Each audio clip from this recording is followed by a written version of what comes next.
Welcome to week 8. Dick and I want to congratulate those of you who are right on schedule. Most of you made a smooth transition as you reduced your nicotine level from the patch gum or the lozenge. Others may have felt a little bump in the road but are doing better now. In our previous sessions, we talked about nicotine replacement therapy. We talked about the role of exercise to tune the body. We talked about filtering the fuel to control food intake. We talked about metabolism. Now let's spend a few minutes talking about something else that often occurs among smokers, the role of depression in your life as a non-smoker. Depression is a very broad, very complex, and multifaceted concept. Lay people use the term to describe a variety of conditions. Psychiatrists and psychologists have a much more specific definition for the term. The essence of depression is often defined as loss of the ability to experience pleasure. This lack of enjoyment is often accompanied by feelings of sadness, by worry, or by irritability. We need to realize that depression can be a perfectly normal feeling. Healthy people get the blues too. It's a feeling of sadness we experience when some sort of disappointment occurs. Therefore, depression can be a very normal part of everyday life. Depression can also be an illness. When the intensity of feelings is out of proportion to the situation, it can become something to be concerned about. When depression is persistent, when depression is relentless, when depression lasts for a long period of time, that is a sign that it may be an illness. So we have these three dimensions that we need to look at in regard to depression. We need to look at the frequency with which it occurs, the intensity with which the feelings are experienced, and the duration of depression. Depression is not rare in our population. Each year, about 10% of the people who see their primary care providers for what they describe as a physical problem are really experiencing depression. Many experts on adolescent depression believe that depression, especially in females, can start in the teens. There are many other possible causes of depression, but emotionally upsetting events, particularly those involving a loss, are the most commonly observed. It's not unusual to hear a former smoker describe stopping the use of cigarettes as, "I feel like I lost my best friend." In our clinical experience with smokers, depression has been a factor in specific ways. When an individual initially reduces the amount of nicotine the brain is accustomed to receiving, we've heard them say, "I was really blue this week. I don't know what caused it, but I was just blue. I was sad and couldn't seem to escape the feeling." Many smokers describe a spread of their emotions in both directions when they stop using cigarettes. Their highs seem to get higher and their lows seem to get lower. We're pleased to spend a few minutes to help you understand what you are experiencing. If you have additional depression as you lower your nicotine levels, it may be a perfectly normal situation. It will probably get better. For almost all of the people who have mentioned this type of depression, it was relatively brief and also relatively low in intensity. Time is a great healer. Many of you smoked for 20, 25, or even more years. I started smoking cigarettes because I thought they would make me look more mature. That is no longer a goal of mine. I look as mature as I want to look.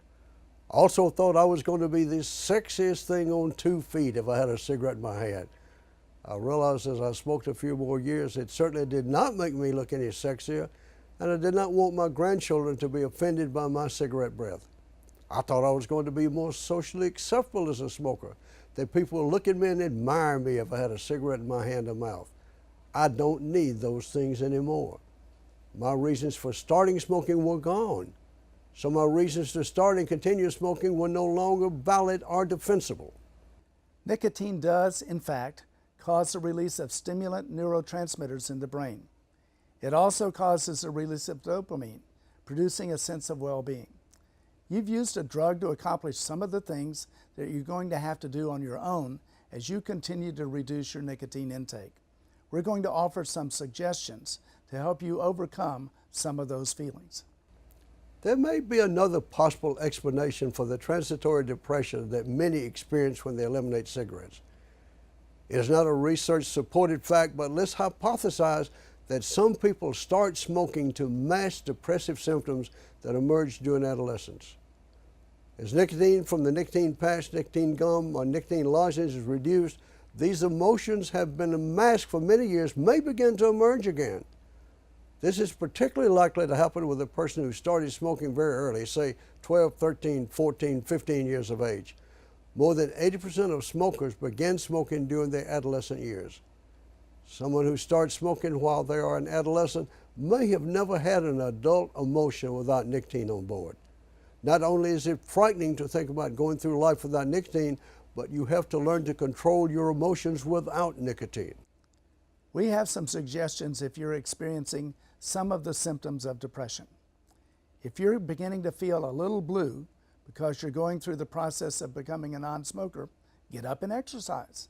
Provide natural stimulation of your body and brain. Another thing you might do is to go back and review your charting that week when you were recording your cigarette consumption. You may notice that you were smoking more mid-morning and mid-afternoon to increase your energy level. This may be because you were using nicotine to self-medicate for temporary blood sugar called transient hypoglycemia. You fall into a dangerous trap when you try to handle a transient hypoglycemia such as Dick just described by eating a candy bar. You formerly smoked more cigarettes mid-morning and mid-afternoon and used nicotine to suppress insulin output. Insulin's job is to drive sugar out of the blood. The only place it can drive it is into the cells. When you feel a little bit dragged out in the middle of the afternoon and would normally go rushing to the kitchen or to the candy machine, you start a highly undesirable chain of events. You pick up a candy bar and sure enough, in about 10 minutes you say, that's just what I needed. I really feel great. Unfortunately, now that your nicotine blood levels are reduced, insulin is no longer suppressed. When you eat that bolus of sugar from the mid-afternoon candy bar, the body is going to send out a burst of insulin. It's going to drive that sugar out of the blood. The only place it can go is into the cells. The cell is sitting there saying, why in the world did she send all that sugar down here? We're not involved in any kind of activity that would require that much sugar. There must be a famine coming, so I better store that sugar. Over a period of time, the cells can convert that sugar into fat and store it.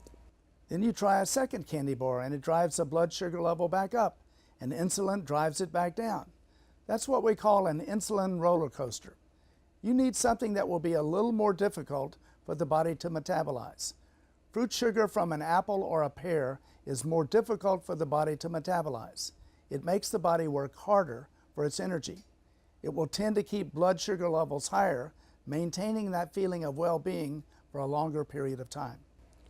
Exercise and an apple once, maybe twice a day could help reduce those depressive symptoms that you may be experiencing. However, there are other people who report something a little more severe. A few people we've worked with report depression that lasts longer, is more intense, and occurs more frequently.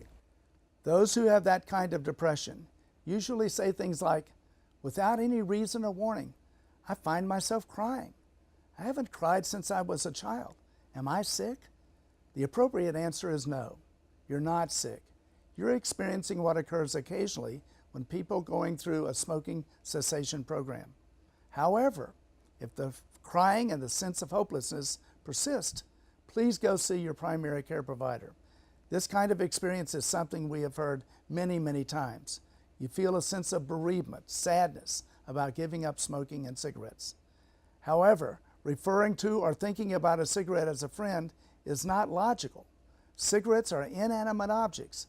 Besides, we all know that friends would never intentionally cause the kinds of long-term consequences caused by smoking cigarettes. Your cigarette was there when you were happy. It was there when you were sad. It didn't talk back to you. It typically takes about 20 to 25 years for you to begin to strongly feel the negative effects of smoking. If you feel you're losing your friend, if you're getting depressed because of that, you need to realize that you may be going through some of the stages that Elizabeth Kubler-Ross identified that occur with bereavement. The first stage is anger. It is normal to be angry when you're giving up something that you don't really want to give up. We believe most smokers do not really want to, quote, quit smoking. However, most do think they would be better off as non-smokers. They go through the second stage of bereavement, a bargaining process.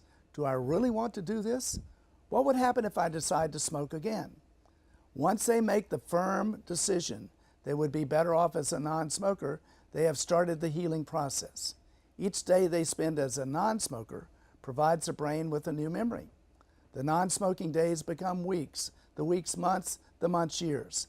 Soon the brain's most recent memories are the benefits achievable as a non-smoker. These become stronger and stronger. Soon the ex-smoker can look at a cigarette and say, I really can't believe I let cigarettes control me all those years. I like me as a non-smoker. I want you to remember one thing. It's your body. You chose to allow a drug to take control of it, perhaps for a number of years. Now you have chosen just as consciously to take back that control. It's your life. Enjoy the feeling of taking charge.